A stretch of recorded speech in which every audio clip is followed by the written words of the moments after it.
Welcome to another episode of the Cryptid Research Webcast Show. This is Daniel Benoit, founder of the ECBRO, the East Coast Bigfoot Researchers Organization. Today, I want to touch base on researching and Bigfooting in the field. We're going to talk about and discuss what to look for, or based off of my research and how I conduct my research. Everybody's different. Everybody conducts their research in their own different way. But I want to share a little bit about how I go about researching and how I'm observant with the findings I come across. And also, I want to touch up on some definitions, very important definitions that we need to understand the terminology and the definition of number one, fact, number two, inference, and thirdly, speculation. You're going to hear me talk about all three of them, and I'm sure you heard me speak on a couple of these quite often throughout my most recent podcast. But fact, inference, and speculation, you need to understand them, and we're going to explain why very shortly. So this is an episode you want to pay special attention to, and if you have any questions, you know what to do. Email me. I want to hear back from you. I want to hear your feedback, and I hope this episode helped you understand. There's a lot of you that may view this, and you know who you are. None of my research makes any sense to you. Anything logical is in your ear and out the other. Truth be told, right? Anyway, stay tuned. Don't want to miss this. All right. Real quick, let's talk about facts. What are facts? Do you have facts? Okay, facts, definition of facts, knowledge or information based off of real occurrences. Also, statements or claims that can be proven true. All right, sounds pretty simple, easy to understand. All right, let me make a statement about facts, and this is a fact. When it comes to Bigfoot, anything related to the subject of Bigfoot is not a fact. If you are approaching your research in a scientific view, or you're trying to approach with a scientific method, there is no facts. It's all speculation, which I'll get to that shortly. There's a lot of theories in the world of Bigfoot. People turn theories into facts, which you cannot do that. It's a big error. It's wrong. Theories change all the time. Okay? Theories are ideas of the imagination. Okay? There's nothing to support a theory. They're just ideas, something to consider. Okay? Simple, right? All right. Speculation. It's reasoning based off of inconclusive evidence. It's a statement that you make that cannot be proven. It's in a thought of a possibility of your claim. There's nothing to support it. It's just an idea, or it's not true.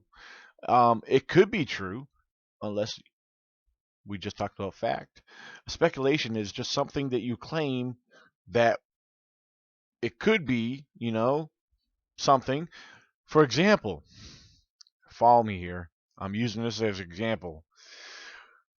All right, folks. I found this broken tree. It's broken down, and if I look at it this way, it's pointing to the right. It's a directional.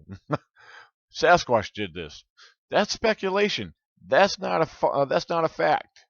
Okay? Learn something here, people. Learn what a speculation is versus a fact. Okay? You heard me talk about what fact is. Now learn what a speculation is. Speculation. I'll throw another example. Okay? These bent over trees are a shelter, or these are a dominant sign. I made these statements. It could be. It's not proven that it is. Okay? You can't make a fact out of something that it has not been proven. It's all speculation. Okay? Speculation. I talk about speculation all the time. Speculation is another error that's involved in the Bigfoot community. People make statements all the time, turning speculation into fact. When speculation, there's no proof to back up what you're claiming. Simple as that. How hard is that to understand? If you're making speculation, and basically, well, if you're making facts out of speculation, and You've been told what speculation is, and it's been thrown out there for those uneducated individuals among you, or maybe you're the one watching right now that don't know what speculation is. I'm giving you the definition of speculation. If you don't know, if you don't want to take my word for it, research it yourself. Don't just research the definition, research the terminology and what it applies to. Speculation is something that you cannot prove. Okay? Speculation has nothing to support it. It's a possibility of what could be. Okay? All right. Now, inference. Inference. This is a definition. It's kind of in between the fact and speculation. Okay? It's a logical reasoning or conclusion that you make based off of acknowledged evidence or something that was based off of something being true. Inference it could be a confusing term, but as far as back to the speculation again, let me make a statement about speculation. Okay, I want you to bear with me here about there's something I want to. It needs to be said. It needs to be thrown out there. Please bear with me. All right, on speculation. All right, there's people that continue to make speculation. All right, but the way they're making it, they're claiming they're making facts. They're making facts. They're making every little claim about Bigfoot, turning it to be true, claiming it to be true and real, turning it into facts. They're calling speculation facts when they were corrected and told what speculation means, but they continued to make speculation or turn facts from speculation. Are you following me? They keep making every claim in the woods related to Bigfoot. Every broken tree, every twisted tree, every flattened spot on the ground in the grass. You know, these are examples. They call this Bigfoot. Bigfoot did this. Bigfoot zapped me. It's all speculation, but they're saying it's fact. They're saying that's what did it. That's what did it. That's how, do you understand what I'm saying? When they know they're lying. Okay? It becomes a lie, people. When you understand the definition of what speculation is and you turn it into fact, it's a lie. And when you make lies and you're teaching it to people and you're spreading it to people and you're diluting these other uneducated people, you're becoming a hoaxer. You're a hoaxer. This is what hoaxers do. Hoaxers lie. They lie. Why do people lie about Bigfoot stuff? Why do they turn speculation into fact? Because they want to be popular. They want to gain that misleading crowd. They know there's a lot of other low-class, uneducated, ignorant individuals among them, so they're going to feed them with false information to gain followers, to gain attention, and also to gain false praise. They get praise for their speculation. They get praise for not having the real facts. They get praise for not being objective. They get praise for not having truth. They get praised for being a liar. They get praise and followers for being who they are. They get praise for talking trash. You know where I'm going with this. That's wrong. Everyone making fact out of speculation is a hoaxer. I think a lot of people will agree with me. They know what speculation is. They've been told, if they've viewed my videos, they learned what speculation means. You need to be objective. There's no facts with speculation. There's only possibilities.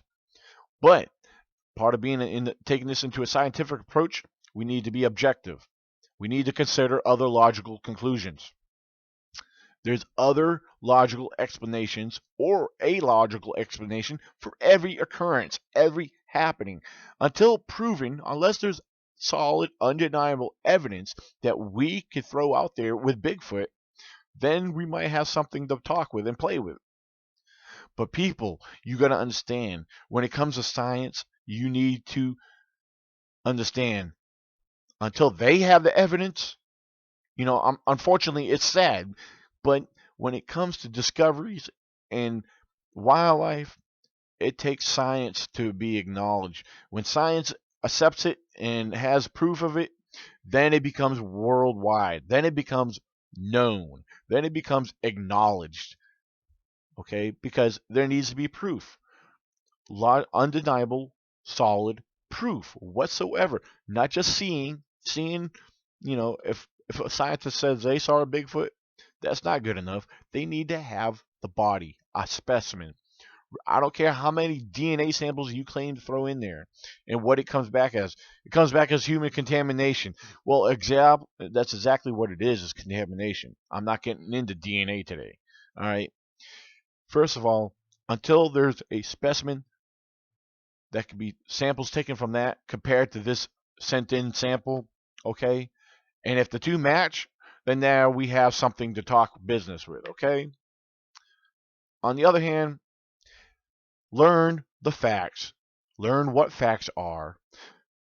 Learn what speculation is, okay? And learn that you can make conclusions of possibilities, but you know what? There needs to be something related with that's proven to actually compare. Now, that actually brings me up to something I want to share with you. All right. It kind of talks about facts. I do talk about facts and I do teach facts. In my Bigfoot research, I do talk about facts and I do preach and teach facts. But let me correct everybody and let me explain this like I have done a million times over and over. My facts are related to known species, wildlife, wildlife in our forests among us, wildlife over in other countries, our known primates. Everybody hears me talk about known primates. Everyone hears me talk about black bears, and I do a lot of comparisons. I make statements and claims, and I share reports based off of known wildlife, and those are facts. Okay? I take my studies and research with primates, compare them with the occurrences and the happenings here among us in North America, and I'm sure in other locations. And with what's being experienced and observed here in our own woods, that a lot of us do experience and observe, I have to take something that's closely related that has similarities or does the same thing. And that's what I have done with my research. And I will continue to do that. And I will continue to study the various sources of wildlife and our known primates to get a better understanding of what's among us. And it actually has brought me to a lot clearer understanding and a lot of information that I've observed and studied in our wildlife here in the forests among us with my studies and research with other wildlife, like with our primates. It's actually helped me a lot to understand. So do understand that there is a logical scientific sense in what I do. Okay? A lot of you may not understand that. Okay? Maybe this is over your head. All right? I'm, I don't know how to really make this any clearer to you. If you're going to study something with Sasquatch, if Sasquatch is our main study or our, what we research, you need to find what's the closest related subject or topic that you can compare that species to. We don't even know what that species is. We have theories about what the species is. There's nothing that has been proven. I don't care if you think it's a relic hominid or just straight up hairy human or or some type of primate, which I believe. But we need to have proof. Bottom line. End of story. Okay? But when it comes to Sasquatch, what are you comparing it to? What other topic are you researching and studying? Did you find any similarities? All right, what are those similarities? Are those behaviors observed somewhere else with another known species? With what Sasquatch is supposedly doing? All right, ask yourself that. Because see, that's what I'm doing with our primates. That's what I'm doing with Sasquatch. What's happening here in North America? Our known primates over in Africa are doing it. Their behaviors, their natural instinct, okay? Do you follow me here? Think about it. I'm giving you a second to think about what I'm saying. Tree knocks, the screams, the various unknown screams and yells, some of the formations and weird, obvious, you know, structures, whatever it may be, the foot tracks, the patterns. A lot of the Sasquatch patterns I've actually researched and studied and followed. I've also learned, and actually heard this in other locations, but in my particular area, the black bear, the North American black bear, I've always found a pattern with black bear and Sasquatch tracks. No, I'm not getting the two confused. I know my black bear tracks very well, and I know Sasquatch tracks very well. I found a number of them, and I have collected a number of casts from these subjects. All right, I've observed all kinds of behaviors and vocalizations in the woods, not just from the alleged Sasquatch, but from our known wildlife. And so, through a period of time, I was able to start separating a couple things because I'm gonna be honest. I've been fooled. I've been fooled by a few things, but through a period of time with experience, all right, I've actually learned and corrected a few things. And with this new webcast show, that's what I'm doing. I am taking a lot of what I was in error for, and I am correcting it, and I'm sharing it with you.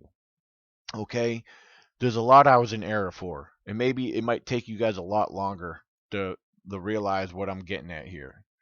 I know I sound like I'm rambling, but you need to understand where I'm coming from. All right. All right. Bigfoot research. You want to start research, or have you been doing research and you might be in error in how you're doing it? Truth be told, there's no right way or wrong way to do research, but maybe I could, throw out there a few helpful, you know, scenarios, a few topics to throw out there. Not particularly topics, but some words of advice. For those who are involved with research and you want to find evidence, and you want to find Sasquatch signs. Okay, first of all, with some of the discussion I just shared with you a little earlier, just prior to this, number one, and I shared this in my book. First of all, you need to know your known wildlife. Okay, and I'm going to keep telling you. You want to find Sasquatch? You need to understand known wildlife. You need to know their tracks. You need to know their behaviors. You need to know their vocalizations. You need to know what they're capable of. Okay, but one particular species that you need to get familiar with, especially here in North America, depending if you're on the East Coast, um, or various locations, you need to know what inhabits that area. A lot of people I've heard in other states not far away, oh, we don't have black bears in our area.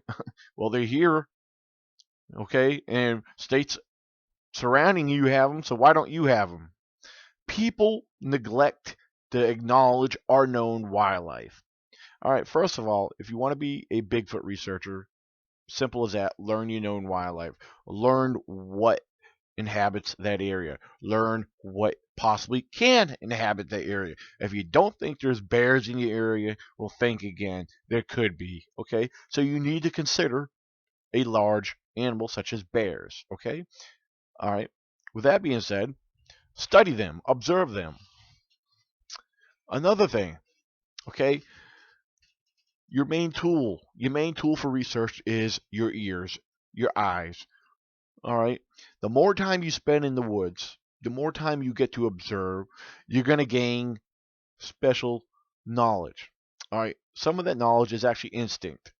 Um, and this is where, in my previous episode, is where I was talking about infrasound and, feeling different senses or, sensations such as a sense of acknowledgement of something being around you.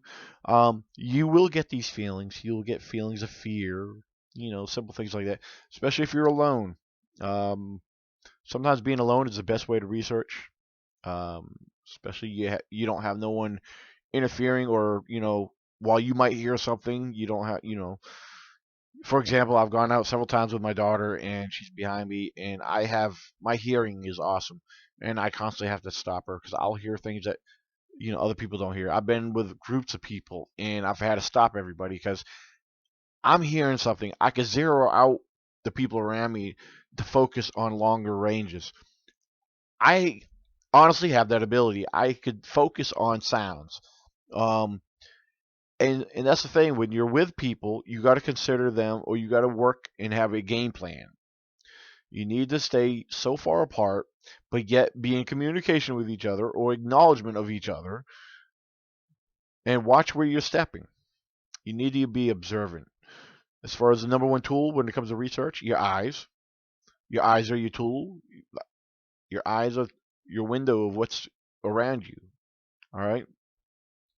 A lot of times, our our vision could be very tricky. Sometimes people see things that are not there, especially from shadows, the lighting, and the overcast. Or like I said, in the forest. When you're in the forest, it's a different ball game than compared to if you're in a farm open field or something. Um, so you need to be organized. All right. A simple walk through the woods could actually teach you a lot, but you need to do it enough. You need to gain that experience. Um, you know, you're gonna take notice of a lot of different tree breaks. It's common. I don't care where you go. Some of the tree breaks people claim is Bigfoot, which is wrong, because I know bears. Like I told people, bears are very common for tree breaks, tree twists. Various sources of different structures.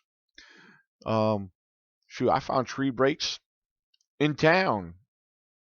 I mean, is a Sasquatch coming in town, and those tree limbs that are broken, you know, right by town, is Sasquatch doing them? See, people don't realize that there's other sources that create such findings, but you need to consider the other, logical sources or possibilities. But when you're out in the field, like I said, eyes, be observant. Know what's ahead of you, but observe the ground. All right, you're going to start noticing. If you start training your mind and your senses to be, to acknowledge what could be on the ground for the tracks, you'll start noticing them. You just need to look. It's something you need to study for. You not study, but you need to be persistent. Um, for example, let me throw this out there, and I've shared this before. Campers, hikers, people, you know, they're out in the woods all the time, go hiking, and if they meet you and learn what you're doing, they might throw a little, mockery out at you. Well, I'm out here in these woods all the time. I don't see nothing out here. I don't see no tracks. Well, that's the problem. They're not looking for them. They're not training themselves to look on the ground or look for these various signs of possible evidence. So you start looking and paying attention to details, you might start observing such things. Your ears, like I mentioned, your ears are very important. Always listening. Always know your surroundings. Be alert. Know what's around you. So, but people want to talk about tree breaks and everything.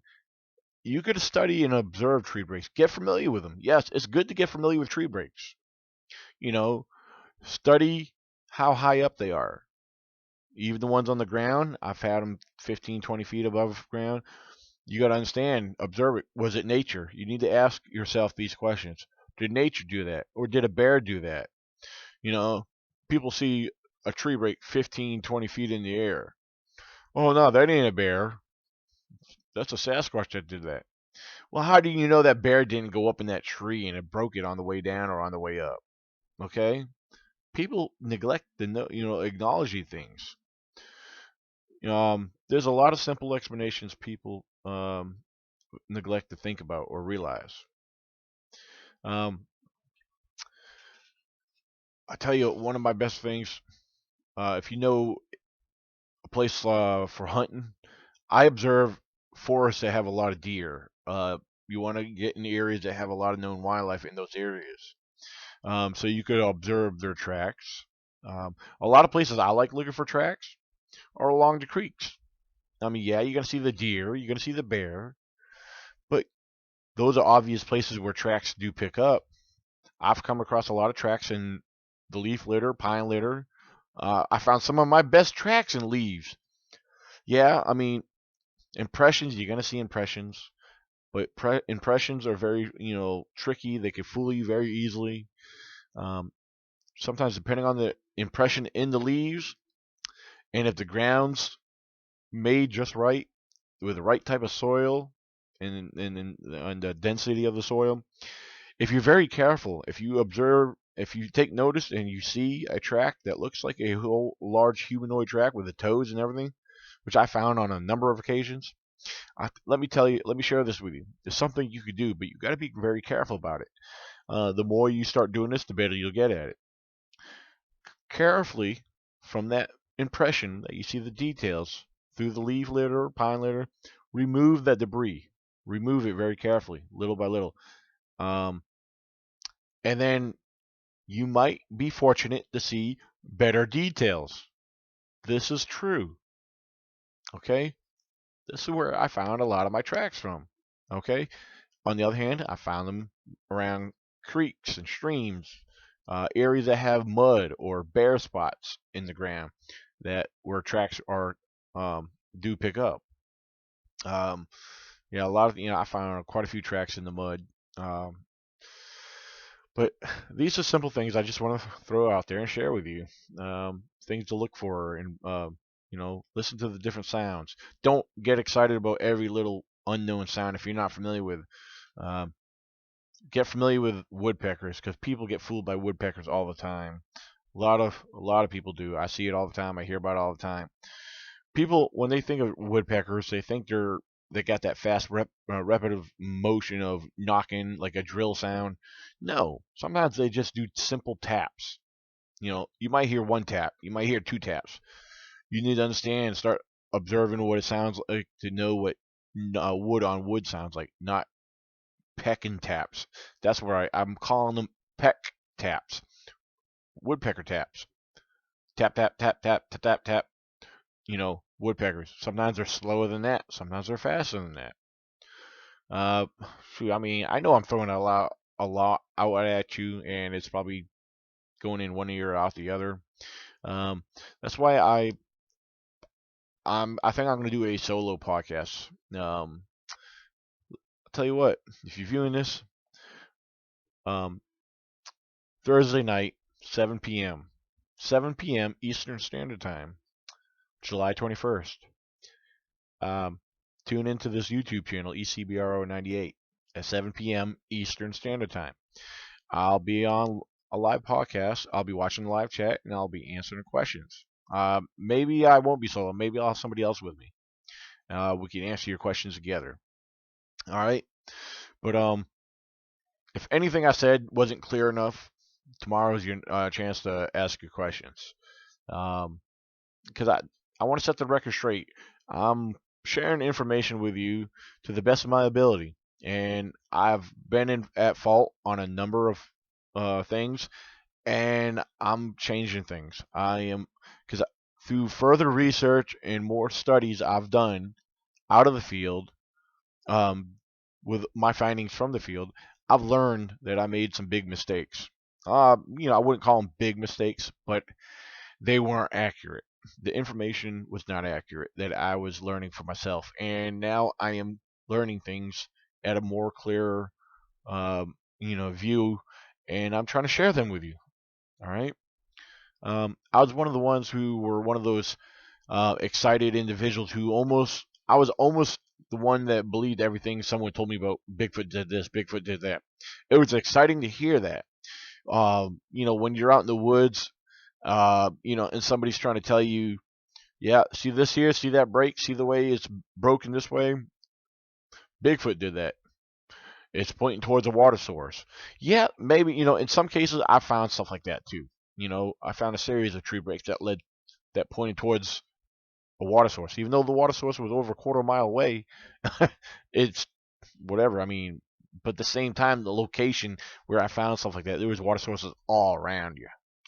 So I mean, you can't go by that. You can't, make that statement and trying to make it a fact. It was just a speculation. I mean, and that's again speculations. Stop turning them into facts.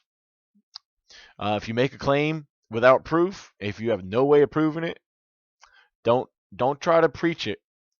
Don't try to teach it if you don't have proof. If you have something to support it, then teach it. And then let everybody draw their own conclusions. That's what I'm presenting. This is Daniel Benoit, founder of the ECBRO. I hope you understood everything. I hope you maybe even learned something from out of my rambling. But July 21st, 7 p.m. Eastern Standard Time, I will be live right here on YouTube channel ECBRO 98. And if you're viewing this video for the first time, subscribe and give me your feedback. Thank you very much, and God bless. One question you need to ask yourself: are you a hoaxer? Because a lot of people think you are. If you're claiming every tree break that you come across that's twisted or bent or broke is done by Bigfoot, that's speculation. But you're teaching it as a fact. Lie. That's a lie. Not a fact. That's a lie. A speculation. But it turns into a lie when you teach it and preach it. Because there's no proof, no evidence to back it up or prove it to be true. Do you believe you're being zapped by Bigfoot? I discussed about what zapped is versus infrasound. You're a liar and you're a hoaxer because you have nothing to prove that Sasquatch did it. I'm not denying that you experienced such feelings, but you're lying if you're saying Sasquatch did it, right? Right, because it's speculation. But if you continue to tell people Bigfoot did it, you're a liar. In other words, you're a hoaxer. Do you believe in cloaking? Do you believe them being in orbs or orbs related to Sasquatch? Do you believe in portals? You're a liar. You're a hoaxer because there's no proof of it.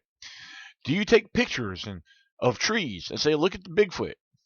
Look at my large Bigfoot. Look at my family of Bigfoot. Look at the big boy. Look at that juvenile." And when all you see is nothing but trees and shadows, you're a liar and a hoaxer because you're saying it's a Bigfoot. The people who are going along with you either feel bad or sorry for you, or they're just as dumb as you are. But you're a liar and a hoaxer. All these lies that you consist on telling people it's Bigfoot related or Bigfoot did this, you're a liar and a hoaxer. Let it be known. This is what hoaxing is. Hoaxing or hoaxers are those who continue to make blunt, straight out claims of Bigfoot, making Bigfoot responsible for everything found or seen or heard in the woods. Without proof, without solid evidence, it's speculation. But when you continue to practice and preach and spread the word that Bigfoot did this to you or that everything was related to Bigfoot, you're a liar and a hoaxer. But you have many hoaxers among the Bigfoot community have followers. And what's sad is they're ignorant enough to follow the higher ignorance, the uneducated, the dumbasses. Couldn't said it any plainer. You're a hoaxer if you're continue to make these claims. Hoaxers make up stories for attention. Hoaxers are those who seek attention and praise from others. Hoaxers have no professionalism in their research. God bless.